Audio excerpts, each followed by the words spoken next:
It can feel difficult helping a family member or a loved one who is struggling with anxiety. You might not know the right things to do or to say, and you may even find that certain things you say can make things worse. In this episode, I'll be discussing how you can help and support a loved one struggling with anxiety. Welcome to Calmly Coping.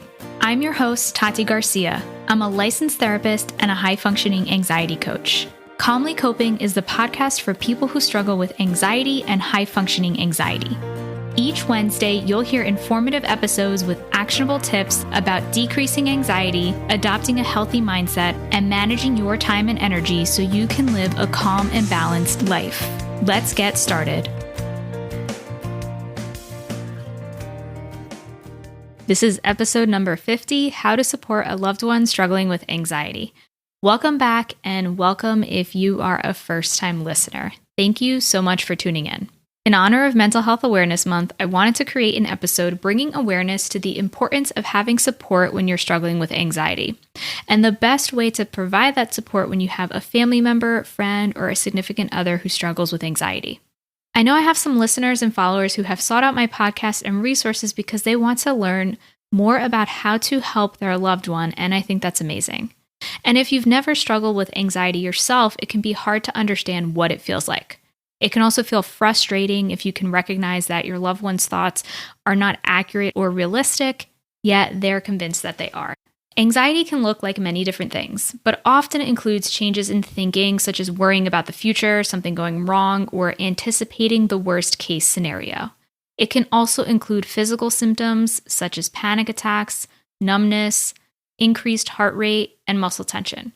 Anxiety can also make it more difficult to focus, increase irritability, and result in avoidant behaviors such as not wanting to leave the house, attend social events, or do anything that the person fears.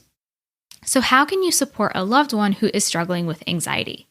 So here are my 7 tips. Tip number 1, which is probably one of the most important, is to just listen. Don't try to problem solve. So it is automatic when somebody is coming to you with a problem or a struggle to go into that problem-solving mode of trying to figure things out for them because you want to help them and you think that solving these things and talking things out and identifying all the possible choices and scenarios is going to be helpful for them. So this can be helpful, but for the most part, this isn't always helpful, especially when somebody is struggling with something that they cannot change or control, such as worrying about something that may or may not happen in the future. It can also feel even more frustrating when you try to problem solve because when somebody is already sensitive to the worst case scenario or things possibly going wrong, if you're trying to look at different possibilities of things that they could have or should have done, this can be even more triggering for them. So that's why it's so important to just focus on listening. And this is something that I had to learn when I first started training as a therapist because I noticed that I had this tendency to want to just solve people's problems. But I've learned through all of my experience with thousands of hours of helping people through therapy and coaching that one of the most powerful things is to just listen to somebody. Sometimes it can be really transformative for somebody to recognize that you are just there to hear them out and you're not just trying to talk over them and fix all their problems and try and ignore their struggles. Now, I'm not saying by any means that you're trying to do this, but sometimes that can be the interpretation. And one of the most powerful things that you can do is just to be there for somebody and just sit and listen to them and hear them out, because that can be extremely validating for somebody to have a safe space to allow them to get their thoughts out and to allow themselves to speak freely to a person that they know is going to be listening and be supportive. My second tip is to come from a place of compassion and not empathy. So a lot of people don't realize that there is a difference between compassion and empathy. So the difference is that when you're coming from a place of empathy, this means that you're actually feeling with the person. So if somebody is struggling, let's say from grief, you are going into that place where that person is and you're feeling that grief along with them. And you're feeling it so much that you just want to solve that problem for them and take away the pain from them, even though that's not something that you can do. When you're coming from a place of compassion, then you can recognize that somebody else is suffering and it's more distance, whereas you're not going into that place of suffering yourself. So you're aware of how this person is feeling and how much they're struggling, but you're not going down to that location of struggling and suffering with them. So you're able to see things from a distance and with perspective. And in this place, when you're coming from a place of compassion, that allows you to recognize and validate the person's suffering, and then to ask them, what is it that you need? How can I help you? And that brings me to tip number 3, which is asking that person, what do they need? How can I best support you?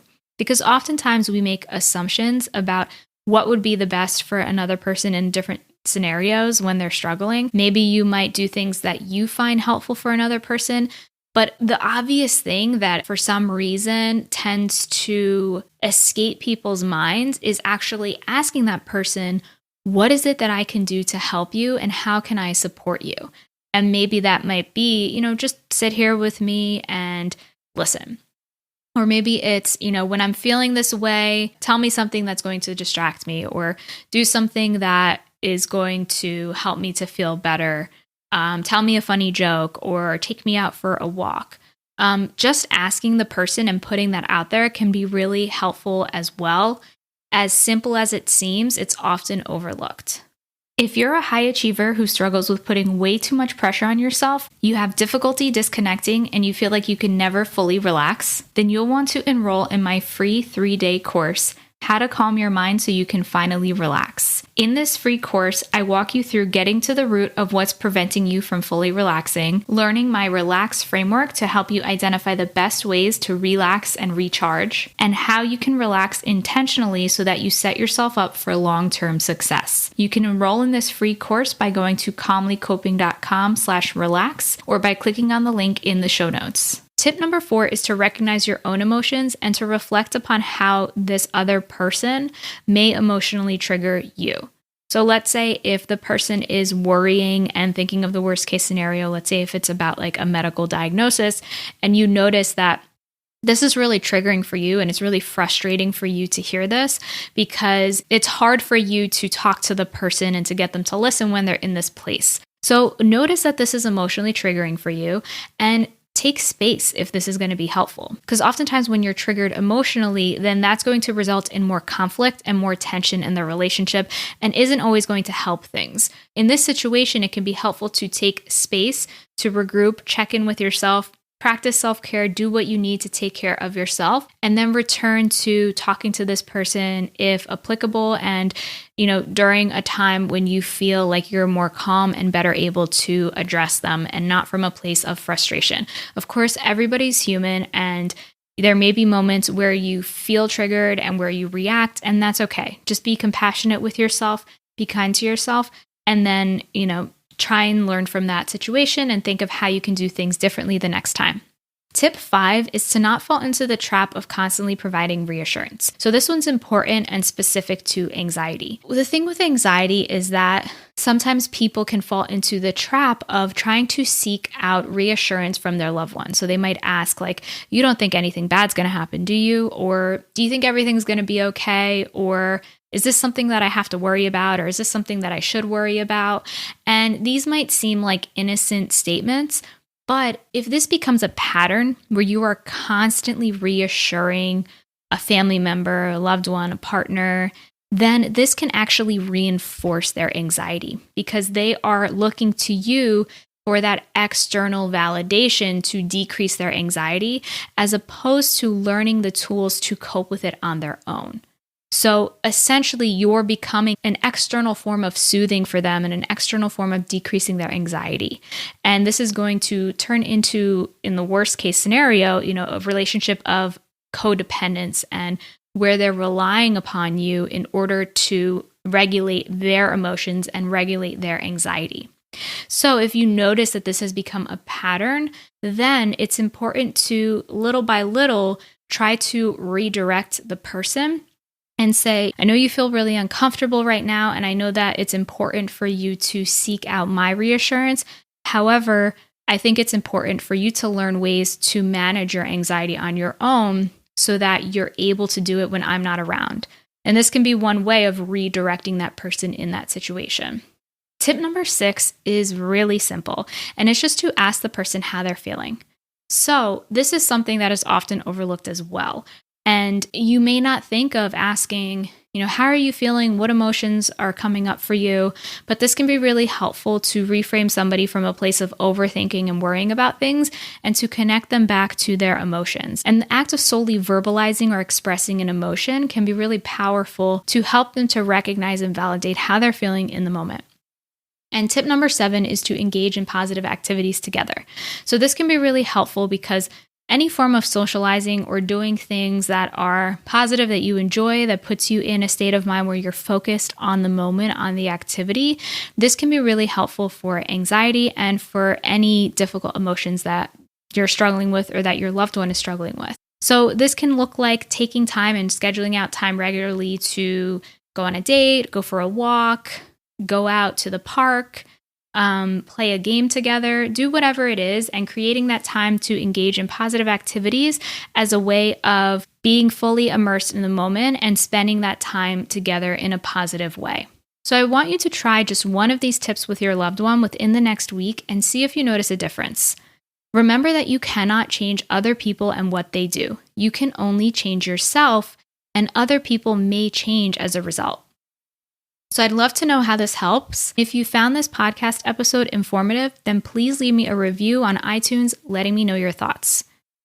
While you wait for next week's episode, I have other episodes about decreasing anxiety, adopting a healthy mindset, and managing your time and energy. Thanks so much for tuning in today, and until next time, be calm. Thanks so much for listening. If you like what you heard, please share this episode with a friend, and please subscribe and leave me a review on iTunes. Also, remember to check me out online at calmlycoping.com and connect with me on Instagram at TatianaGLPC. All content here is for informational purposes only. This content does not replace the professional judgment of your own mental health provider. Please consult a licensed mental health professional for all individual questions and issues. Till next time, I'm Tati, and this has been Calmly Coping.